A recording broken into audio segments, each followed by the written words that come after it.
Iran में स्थानीय लोगों के द्वारा हो रहे उग्र प्रदर्शन अब आखिरकार क्या खामेनेई की सत्ता का तख्ता पलट कर देंगे? दरअसल जिस तरीके से मुल्ला कल्चर के खिलाफ ईरान में जो यहाँ पर प्रदर्शन हो रहे हैं, सीधे तौर पर ईरान के स्थानीय लोगों में इस बात का गुस्सा है कि आखिरकार ईरान की जो करेंसी है वो वैश्विक स्तर पर कमजोर क्यों हो रही है। ईरान वैश्विक स्तर पर अर्थव्यवस्था की हिचकोले क्यों खाता हुआ नजर आ रहा है। बता दें आपको कि ईरान में महंगाई पर नियंत्रण पाने में सरकार नाकाम साबित हो रही है और ऐसे में अब ईरान में जिस तरीके से प्रदर्शन हो रहे हैं, ये आयतुल्लाह खामेनेई की सत्ता की कुर्सी के लिए भी खतरा हो सकते हैं। दरअसल बता दें आपको कि ईरान के निर्वासित क्राउन प्रिंस राजा पहलवी अगले सप्ताह फ्लोरिडा स्थित अमेरिकी राष्ट्रपति डोनाल्ड ट्रंप के निजी आवास मार ए लागो का दौरा करेंगे। उनका यह दौरा ऐसे समय पर हो रहा है जब ईरान में सरकार विरोधी प्रदर्शन तेज हो गए हैं। ट्रंप ने प्रदर्शनकारियों का समर्थन करते हुए ईरान की सरकार को कड़ी चुनौती भी दे दी है। रिपोर्ट्स की माने तो पहलवी वहां पर जेरूसलम प्रेयर ब्रेकफास्ट में पहले शामिल होंगे। हालांकि इसकी आधिकारिक पुष्टि अभी नहीं हो पाई है कि दौरा किस किस आधार पर किया गया है। इस दौरान उनकी ट्रंप से भी मुलाकात होगी या नहीं, यह भी संभावित ही बताया जा रहा है। जब ईरान में सरकार विरोधी प्रदर्शन तेज हो गए हैं और व्हाइट हाउस से प्रदर्शनकारियों के समर्थन में बयानबाजी बढ़ी है, तो ये खामेनेई के लिए चिंता का विषय बन गई है। अमेरिकी राष्ट्रपति डोनाल्ड ट्रंप ने फिर से प्रदर्शनकारियों का समर्थन करते हुए बीते दिनों जिस तरीके से आयतुल्लाह अली खामेनेई के नेतृत्व वाले इस्लामिक ईरानी शासन को कड़ी चेतावनी दी। एक इंटरव्यू में ट्रंप ने सीधे तौर पर कहा, मैंने उन्हें बता दिया है कि अगर वे लोगों को मारना शुरू करते हैं, खामेनेई को जिस तरीके से डोनाल्ड ट्रंप चेतावनी दे रहे हैं कि यदि उन्होंने लोगों को मारना शुरू किया जैसा कि वो अक्सर अपने दंगों में करते हुए आए हैं, तो हम उन्हें बहुत जोरदार जवाब देंगे। ट्रंप ने पिछले महीने भी इसी तरीके की चेतावनी ईरान को दी थी कि अगर ईरानी सुरक्षा बल प्रदर्शनकारियों पर गोली चलाएंगे तो इसके परिणाम भुगतने होंगे। जब ट्रंप ने प्रदर्शनों के दौरान हिंसा में हुई मौतों को लेकर सवाल उनसे पूछा गया तो उन्होंने कहा कि सभी मौतें सीधे सुरक्षा बलों की कार्रवाई का नतीजा नहीं मानी गई। दरअसल ईरान में जिस तरीके की घटनाएं साबित हो रही है, ट्रंप के मुताबिक कुछ लोगों की मौत भगदड़ जैसी घटनाओं में भी हुई है। हालांकि उन्होंने ये भी जोड़ा कि ईरानी नेतृत्व को बहुत सख्त शब्दों में चेतावनी दी जा चुकी है और अगर हिंसा जारी रही तो उन्हें इसकी भारी कीमत चुकानी पड़ेगी। इस बीच ईरान की राजधानी तेहरान से लेकर प्रांतीय शहरों तक सड़कों पर भारी संख्या में लोग उतर आए हैं।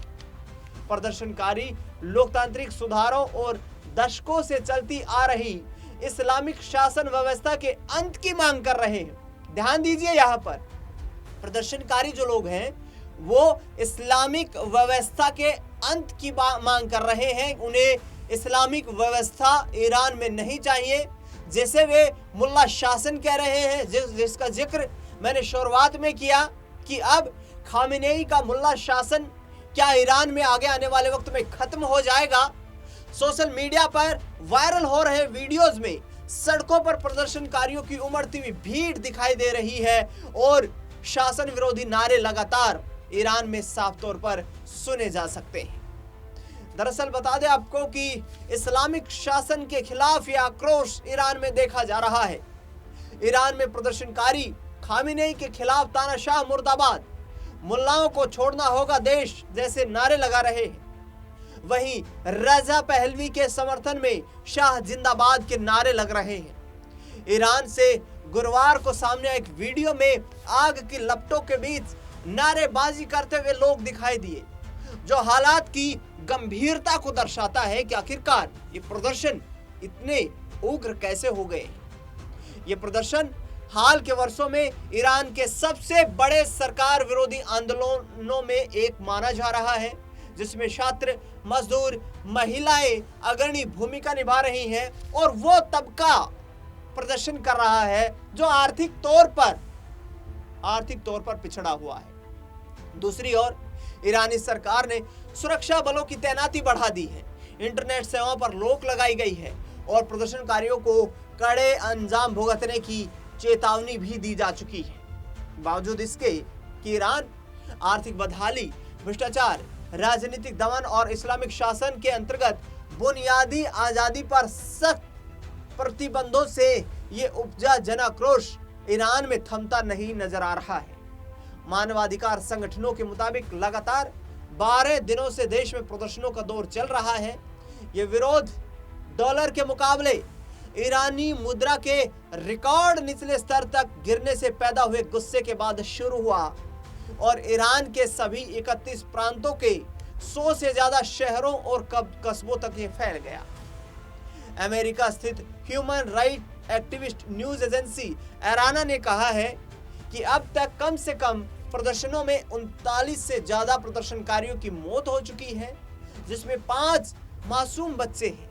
इसके अलावा 8 सुरक्षा कर्मियों की भी मौत हुई है और 2200 से ज्यादा प्रदर्शनकारियों को प्रदर्शन के आरोप में गिरफ्तार किया जा सका। अब आपको बताते हैं कि आखिरकार कौन है प्रिंस रजा पहलवी, जिनको लेकर जिंदाबाद के नारे लग रहे हैं। रजा पहलवी ईरान के अंतिम शाह मोहम्मद रजा पहलवी के बेटे हैं। वह 1979 की इस्लामिक क्रांति से पहले ईरान के क्राउन प्रिंस थे। ईरान में इस्लामिक क्रांति के दौरान शाह को देश छोड़ना पड़ा था और तभी से रजा पहलवी निर्वासन में रह रहे हैं। वर्तमान में रजा पहलवी अमेरिका में रहते हैं और खुद को एक लोकतांत्रिक, धर्मनिरपेक्ष और स्वतंत्र ईरान के समर्थक के रूप में प्रस्तुत करते हैं। रजा पहलवी किसी राजनीतिक पद पर मौजूद नहीं है, लेकिन वह ईरान की मौजूदा इस्लामिक शासन व्यवस्था के मुखर आलोचक हैं। उनका मानना है कि ईरान को तानाशाह और धार्मिक नियंत्रण से मुक्त होकर जनता की इच्छा पर आधारित व्यवस्था अपनानी चाहिए।